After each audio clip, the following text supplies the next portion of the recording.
and welcome back on FestiVITA. We are here again to discover about students who went on their year abroad, whether this year, years before, they're now in fourth year, alumni. In any ways, they're here to make you discover the beautiful, sometimes maybe challenging experience that they had during their year abroad. And now we are traveling all the way to Madrid because today we have Naomi. Hello, Naomi. I don't know if you can hear me. Hello. Hello, Be- I can hear you. Beautiful, beautiful.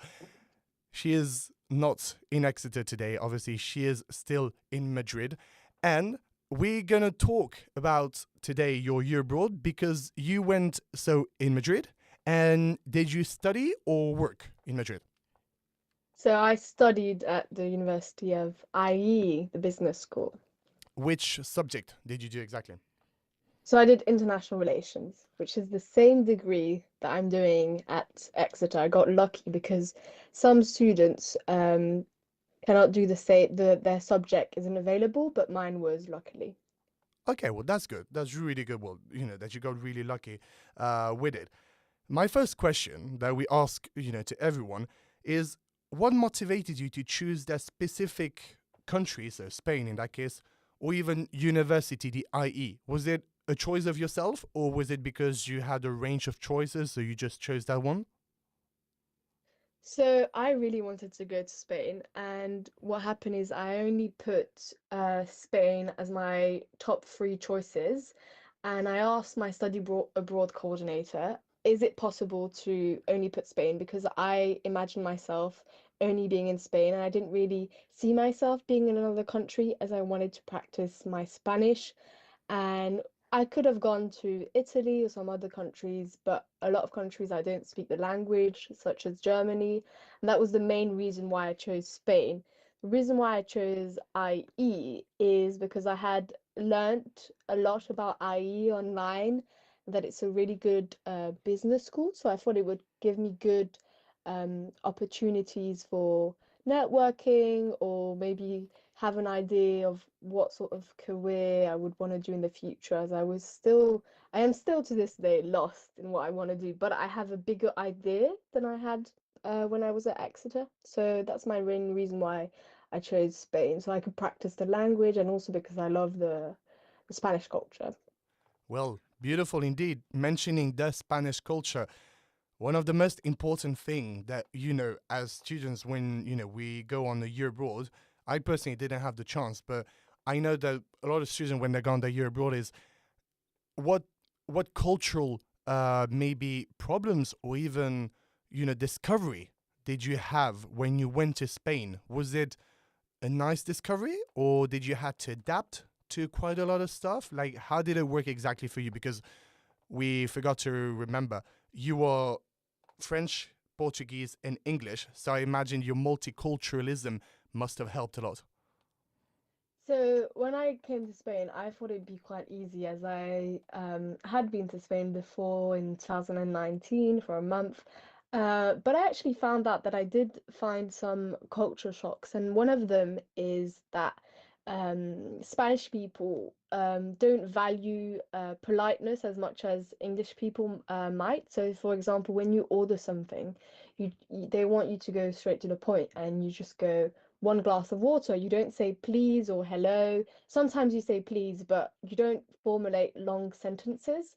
And it's something you don't necessarily learn at university because they just teach you Spanish, but they don't teach you the maybe informality and how when you order in Spanish, you don't need to put a long sentence. And something else I would add is I thought it'd be easier to settle in Spain as I already speak Spanish. But at first, I did find it kind of hard as most of my friends to this day are mostly international friends. And I think a lot of people that go abroad, they might notice that most of the friends they make are international rather than from the country they go to, because you bond on being essentially not a native speaker and a foreigner. But I think it's a great way. You still get to meet people from different countries whilst being in one country. So I still found it to be amazing. But I have to say, it was a bit hard at the start because I had high expectations. I thought I would make a lot of Spanish friends, and I didn't want to stay with English speakers because I wanted to practice my Spanish. But in the end, I realized it was good to be open to everything and not just stick to Spanish. Well, nice. That's a very open mind spirit. That's very nice to hear. And, really sorry to hear that at the beginning was a bit complicated, but glad that in the end you managed to find your way through. Because indeed, you did mention something that I think, from what I understood personally, is, sorry, very specific to Madrid, apparently, that there is this Erasmus kind of student groups that helps you to meet up very easily. So yourself as a student from Exeter University, you get to Madrid and you can meet students from Milano or Berlin or whatever they come from around Europe in Madrid. So is it something that was pretty easy kind of to organize or meet up, or was it a bit challenging at the beginning? So they have a lot of Erasmus events, so that was really helpful. But a lot of them, I would say, there's a lot of people when you go to that event, so it's kind of hard because you are essentially meeting 500 people, and in order to get to know someone one on one, it's kind of hard because you're in a really big group. But most of the friends I made were mostly from university because we essentially bonded on being in the same uni, and you would see them sort of every day. Whereas Erasmus students, if they weren't part of the same uni as me, you would have to make more efforts to go and see them, to go and meet up with them.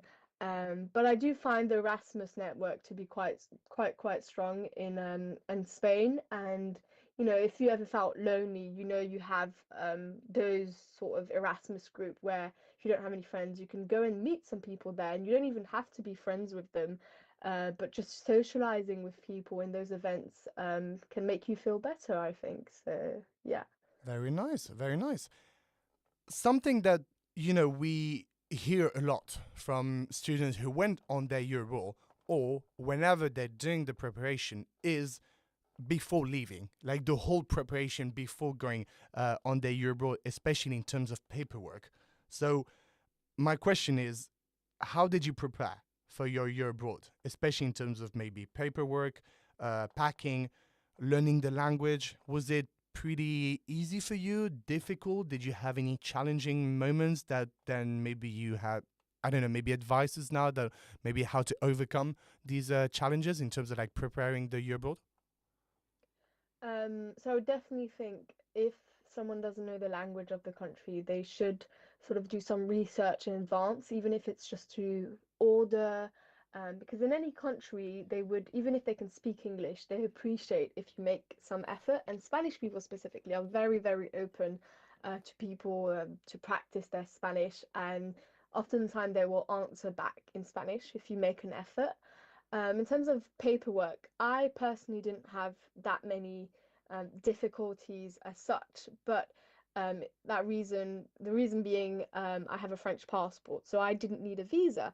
But a lot of people that I know of didn't prepare. So the number one advice I would say, if you have a British passport, I would say you need to prepare the visa process in advance because a lot of students, their visa or their stay expired after 90 days, and it meant they had to miss out on their year abroad for maybe 2 months, which is a lot for a year abroad.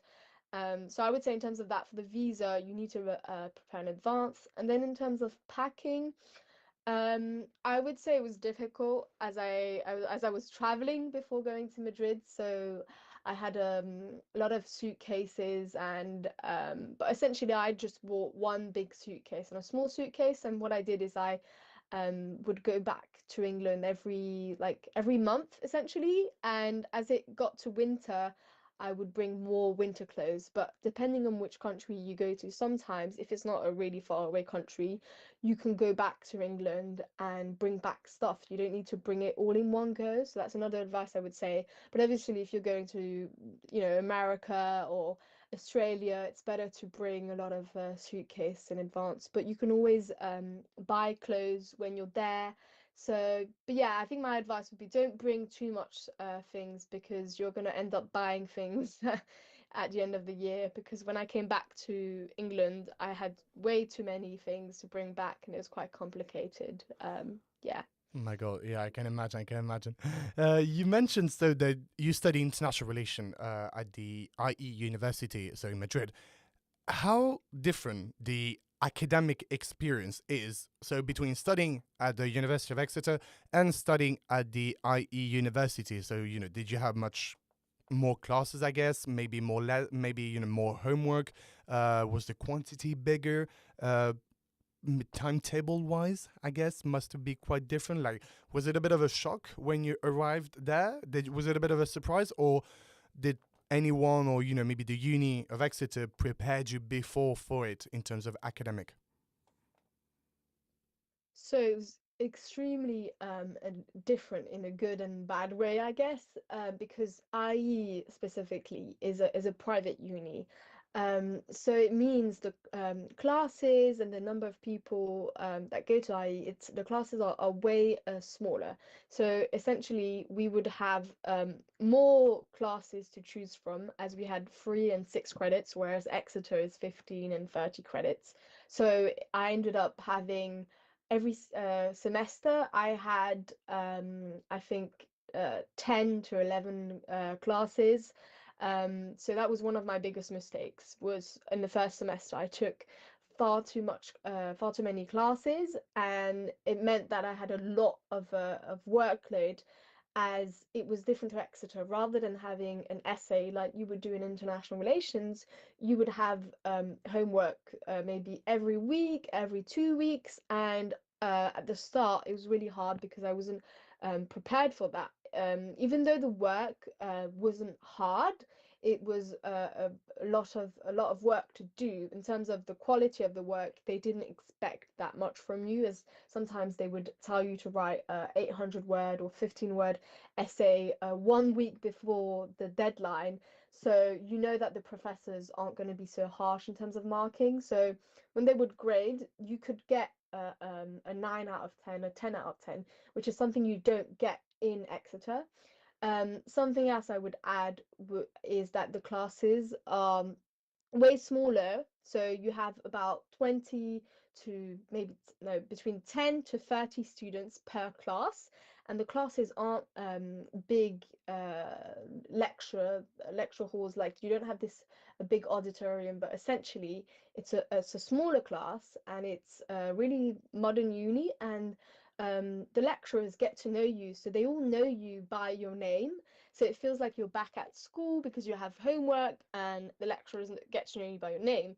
That personally for me was a good thing because I got to meet a lot of people and I got to know them on the surface, maybe surface level, but at least I got to chat to some people. Whereas in Exeter, I think the lectures are, apart from seminars, they're way bigger, and the seminars are only 10 people. Whereas here you were between 20 to 30, so you were guaranteed to meet, to at least talk to someone or meet someone. And if you didn't talk to them in one class, you could maybe see them in another class, and then you would bond on seeing them in the same class again.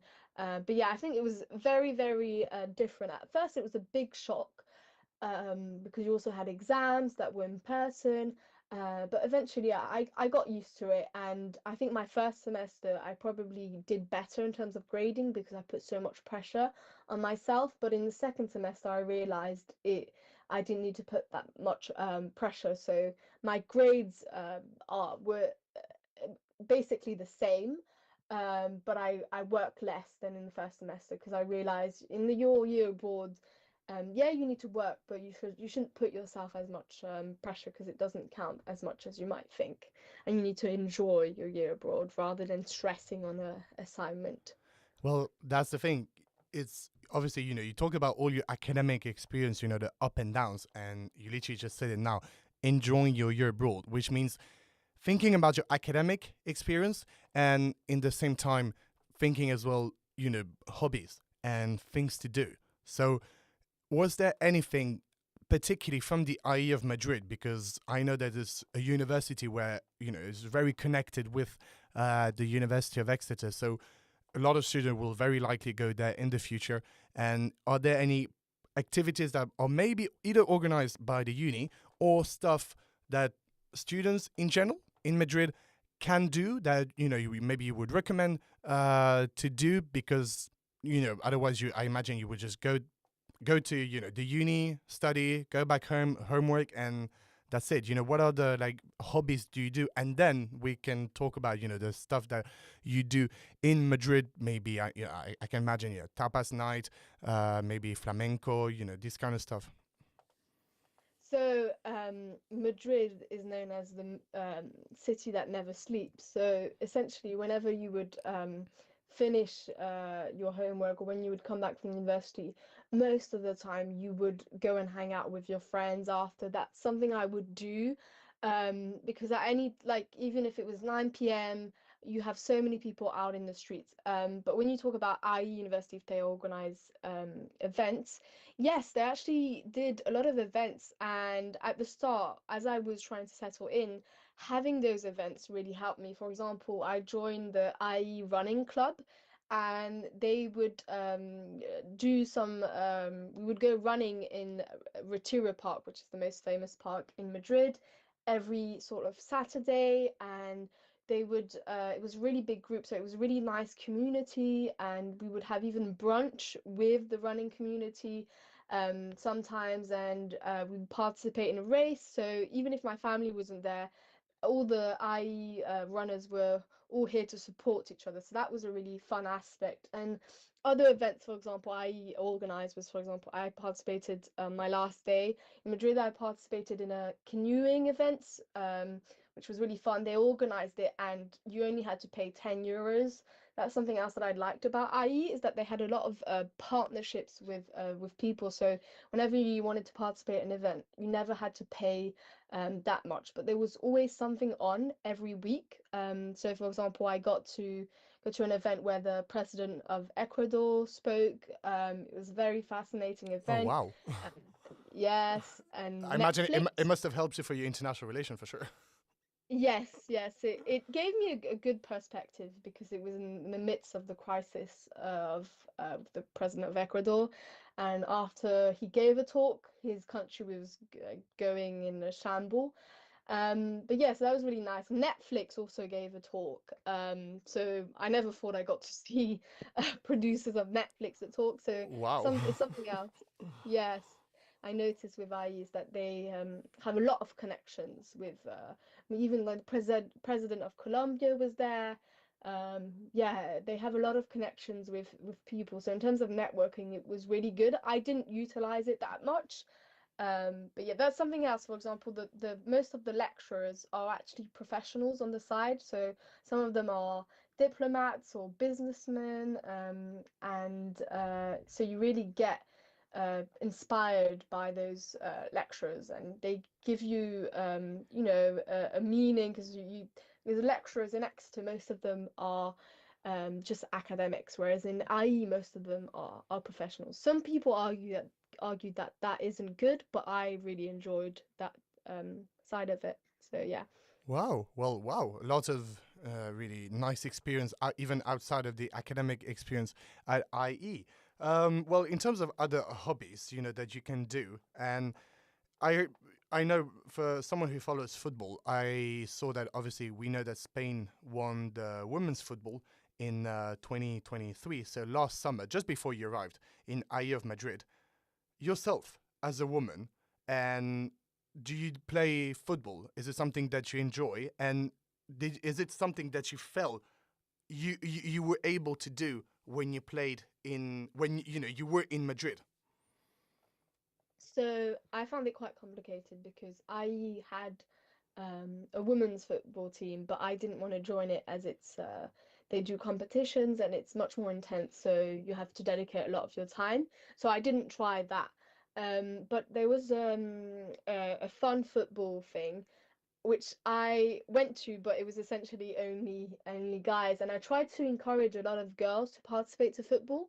and there was a big interest in playing football, but unfortunately, we weren't given that many opportunities, and we had to book the pitches ourselves. And even though I spoke with IE Sports and Wellbeing, I was speaking with the staff about having a team for the women's just to play for fun. But it was very complicated as sometimes the people would bail, and so the IE staff, even though they wanted to help us, they kind of didn't really believe in making it work, as it wasn't that the interest compared to the men's was obviously lower. Even though yeah, I ended up creating a group chat to try and encourage all people from the study abroad, and we had like probably around 40 people in it. But we never got Wow. Well, to do that's a lot. That's a lot to play yeah, football. Well done. yeah, but we never got to do a real match, which was something we wanted to do. But we still got to do some training, so it was still kind of fun. But I didn't think there was some form of misogyny in Spain, because it's much more normalized in Spain, because people tend to just give their opinion, compared to England, where if you know, sort of give your misogyny, you're frowned upon it, whereas in Spain it's much more normalized. I see. I see. Well, well done from you, to create that group chat and try and reunite as many women to play football, even if it's just for fun, even without doing matches. Honestly, well done on you. My last two questions before we unfortunately come to an end was: is there anything in Madrid, like a special place or some areas in the city that you would recommend for students to go? A place that maybe you particularly enjoyed. It can be anything. It can be a monument, maybe a restaurant, or anything like that. Whether either for students that go on their year abroad in Madrid, or even that just go and visit, Madrid during their holidays. Yeah, that's a really good question. I would say the neighborhood of Malasaña, because it has very cool vibe, very cool bars. Like a lot of students go there, and there's a lot of terraces, so you can just sit on a terrace. And yeah, a lot of students go there, and it's very a safe neighborhood. Other than that, you mentioned tapas and flamenco. I personally think that's something you need to do once in Madrid, but you don't really need to do it every time. But doing it once just to get the experience is definitely something I recommend. But after a while, you kind of get sick of tapas, as it's a lot of food. Well, okay, nice, really nice, really nice. Well, in that case, we're coming to our last question of this interview regarding your year abroad in Madrid at the IE University. Is what advice? What is the one advice that you would give to a student going on their year abroad in Madrid? Uh, you know, whether IE or whatever other university. What do you think is the biggest thing that maybe they should be prepared for, or something that you would, according to your experience, what is the biggest advice that you would give them? So I would say three things. I would say, first of all, enjoy your year abroad. Don't put yourself as much pressure. And then secondly, be open-minded. So try and talk and socialize to everyone, but at the same time, don't depend on people. So if you can't be friends with them, it's okay. Just socializing with them is already a big thing. Don't have high expectations. And then the third one would be, oh, I lost what I wanted to say. Be open-minded. Oh, no, I forgot the third one. No, the So word at all. The word at all. But that's honestly really two really good advices that I'm sure a lot of students that will go to Madrid in the future years, whether at IE or other universities, will definitely follow oh, I because found it. yeah, go for it, It's go for it. use the networking, in the sense that something I regret to not have done as much, but try and network as much as you can, and don't be afraid to ask, professors, to try and stay in contact with them, because it can be really helpful in the future. That's the only thing I guess I regret not utilizing enough. Don't be afraid of networking with professors or with friends, essentially. Definitely. I think that's a really good advice as well because most, as you said, most of students that go on their year abroad, even when you meet up in Madrid, all of you are in the same place. You are doing the same thing. Whether you're coming from all over the world, you're in there in the same place, trying to find friends, trying to get the most of your year abroad. So no, I definitely agree with you, and yeah, that's a really really good advice. Well, we unfortunately coming to an end now. Thank you so much, Naomi, for coming. It was a pleasure, and yeah, we will see you all very soon for our next year abroad discovery. Thank you so much. Bye.